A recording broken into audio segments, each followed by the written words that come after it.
Law reform is desperately needed in the handling of inheritance cases, in the probate courts, in estate matters.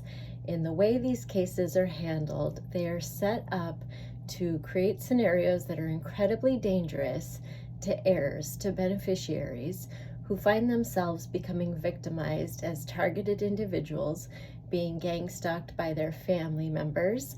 And then those family members elicit the help of community members, church groups, law enforcement, agencies, organizations, the victim's employer, to attack the victim, to discredit and disqualify the victim so that they can receive financial gain. And often the family members don't disclose that's what the underlying intent is. But sadly, I could be the poster child for this matter, for inheritance theft cases, since the age of 5 years old, when I was awarded as an heir. I've had the older generation trying to put their foot on the neck of the younger generation out of greed, out of envy, repetitively trying to take what was intended for me and left for me. And I've found myself trying to survive attacks on my life, attacks on my stability, my finances, my reputation, my career, all out of this continual greed and effort to take what was left to me. And it shouldn't be that way. When a loved one passes away, when a deceased has worked very hard throughout their life and then has left something for a loved one, that wish should be respected. And to steal from the deceased, to take efforts to steal from a child, really is dishonorable. And unfortunately, the way these cases are often handled puts the heir, the beneficiary, in a very vulnerable position, especially if there's language in the will, if there's a clause that would disqualify them from receiving what is left to them, if they can establish, or others can establish, that heir has a substance issue, a criminal history.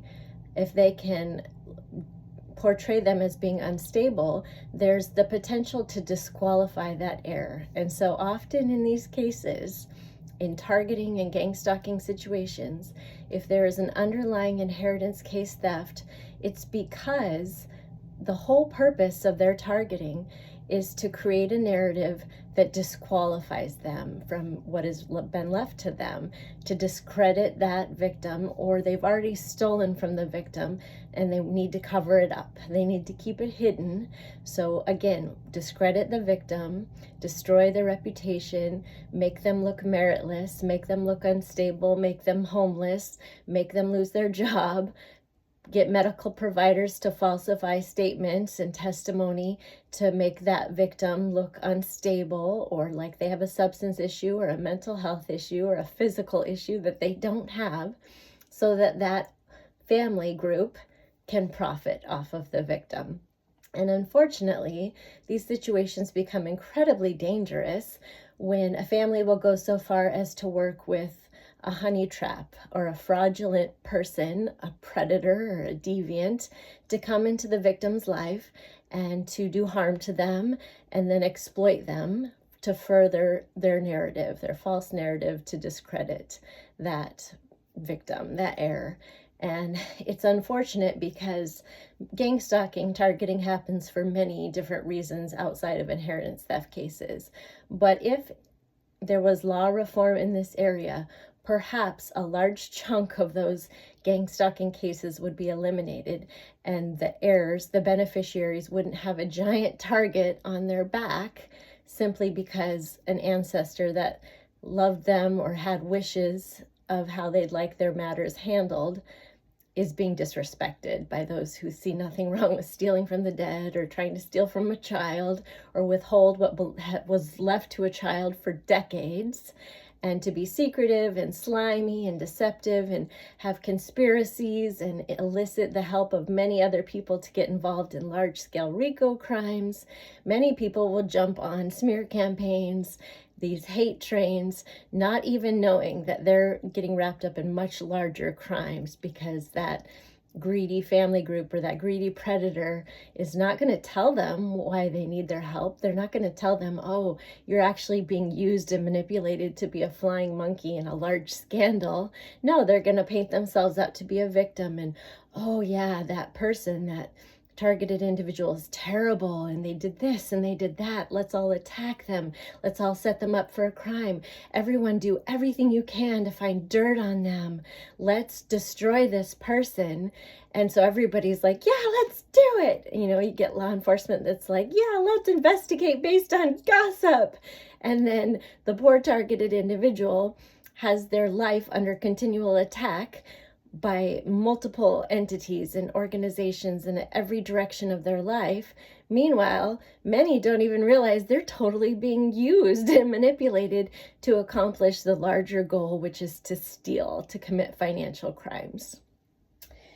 And the reason that there is such a need for this law reform is that the way that these cases are currently handled is setting the stage for crime. It sets the stage to draw a giant target on the back of the beneficiary.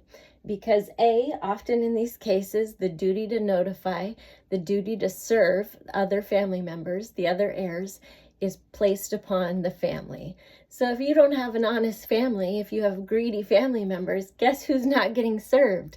Even though you may have had the same email address and mailing address and phone number for decades, suddenly they just can't find the heir. We think they're homeless. They're probably drugged out on Skid Row. You know, all the new storylines suddenly come into play, or they'll lie and say they did serve them, or they'll intercept their mail. They go silent and start withholding info. Suddenly, families stop talking to the heir, the beneficiary. Everyone goes silent on them. No one's telling them anything. They withhold information about proceedings. They don't serve them documents. They completely eliminate that heir's ability to protect themselves, to be involved in litigation. They rob them of their due process rights in that way, and it often goes undetected. These cases go unreported, undetected, because they're so intently hidden from the victim. There's a curated reality which places an heir in danger, because again, that curated reality of, oh yeah, even though we've been texting, 3 times a day for the last 30 years, now we just don't know where they are.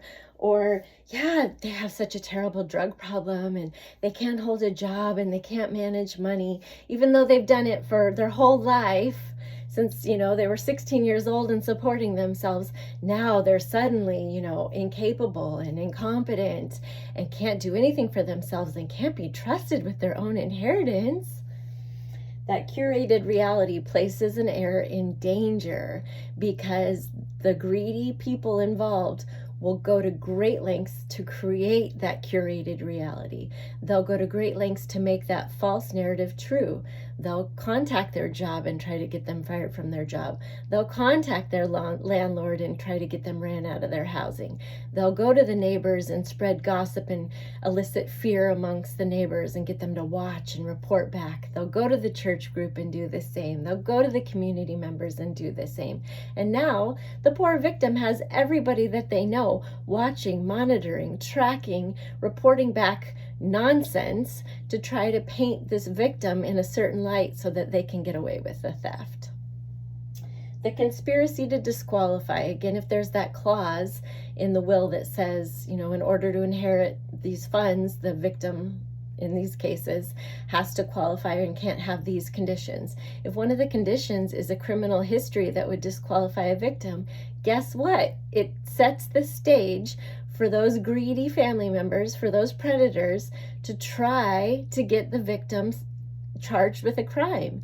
And they'll contact law enforcement because they're so concerned that their family members committing crime and get them falsely investigated, try to set them up for crimes, make false evidence, false reports. oh yeah, they're stalking us. They're a threat to us. They're so volatile and they're so dangerous and they're harmful and they're a drug addict and they're this and they're that. And basically it's all about projection. Look over there at that person. Please don't look at the fact that we're stealing and lying and manipulating so many people, law enforcement, the court system. And please don't look at all the skeletons in our closet because they're far worse than anything that the poor victim's doing. In fact, everything we're accusing the victim of doing, we actually do. There's the sacrifice of the rightful heir. So this is where we see the smear campaign of, okay, it's fine. Let's destroy this person's reputation. Let's destroy their ability to ever be accepted in community or have a career. We're going to spread the most malicious gossip, heinous, egregious lies about them, and we'll get everyone else to do it, and we'll get them worked up and think that they're doing something good for the community, that they're protecting the community from this horrible person, and get them all to work with us and be our flying monkeys and spread this gossip like wildfire. And the heir, the beneficiary, becomes a sacrificial lamb. And often they don't even know because, again, there's the withholding of the hidden court cases, the withholding of service. They just know they're being attacked and investigated and trying to figure out what the heck is going on. Yesterday I was living a normal life and now everybody I know is watching me, tracking me, yelling at me, stealing my mail, breaking into my home, putting tracking devices on me, hacking my phone, hacking my Wi-Fi, trying to get in my VPN.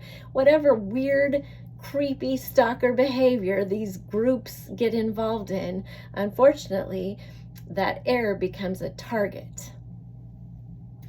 Setups and false reports. Suddenly, everyone wants to report a crime about this person. Yeah, they did this. Yeah, they did that. That's so weird that there was never this concern before, that they've lived their whole life without any of these concerns, and now suddenly they're just falling apart. It's common sense, and unfortunately, if law enforcement's not doing their due diligence, they're wasting taxpayer resources, they're wasting their time investigating a victim, re-victimizing a victim. Meanwhile, all these other crimes are going undetected, uninvestigated, delaying appropriate, timely, swift justice for a true crime victim. That obstruction of justice by that greedy family member should definitely be treated as such. Discredit and destroy. So they need to discredit the heir. They need to paint them out. Oh yeah, they're dishonest. You can't believe anything they say. They're mentally ill. They're delusional. They're paranoid. They're not being stalked. Just because their car was smashed out and they found recording devices in their home, that doesn't mean they're being gang stalked. Just because we contacted them at their job and harassed them there, just because we sent in a predator to kidnap them, doesn't mean that they're actually a crime victim. They're just paranoid. Chaos and confusion is the name of the game. The goal is to create so much chaos and confusion that law enforcement investigators can't figure out what's going on. It's so many disfragmented pieces of the puzzle because they'll elicit help from people from many different states, different family groups that have never even met the heir, or be providing false reports and testimony. People the victim doesn't even know are claiming, oh yeah, I know this about them and they did that and I was a witness to that, and the victim has no idea who that person is. Chaos and confusion is the name of the game, because then solving the case in a timely and appropriate manner, which would provide timely justice to the victim, becomes impossible. The investigative disconnect is another goal. Getting so much activity happening in different jurisdictions that there's a disconnect. We have different branches investigating them, you know, the DEA, the FBI, the local law enforcement, the troopers. Nobody's communicating. Everybody thinks that the victim's the bad guy, and so they're terrorizing this victim. Meanwhile, 100 people over here have committed endless crimes against the victim, have stolen, committed fraud, larceny, you know, they're doing all kinds of financial crimes, catfishing, cyber crimes, cyber stalking, And the poor victim has no recourse because they're being terrorized by everyone. Who are they supposed to go to for help? And family ruin. You know, the way the laws are set up, the way these cases are handled, families are destroyed. If you're dealing with a family that places money over the well-being and love and concern of one of their family members, in the end, no one wins. It just destroys a family. And so I advocate loudly that law reform is desperately needed in these case types, because the way they're being handled sets the stage for an heir, a beneficiary, to have a giant target on their back and to become a crime victim and to become sacrificed, to have their life destroyed, even taken, so that the other family members can profit off of them.